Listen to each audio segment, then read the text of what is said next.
Hey there! In this video, I will show you exactly how to transfer money from Woodforest to a bank account.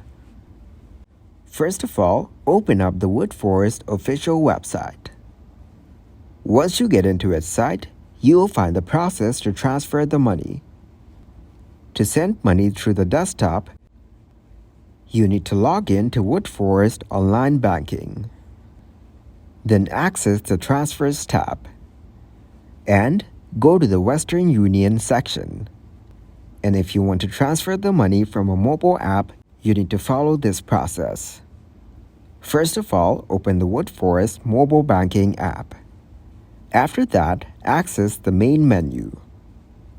Then select Western Union. This way, you will be able to transfer money from Woodforest to a bank account. Thank you very much for watching, and don't forget to like the video and subscribe to the channel.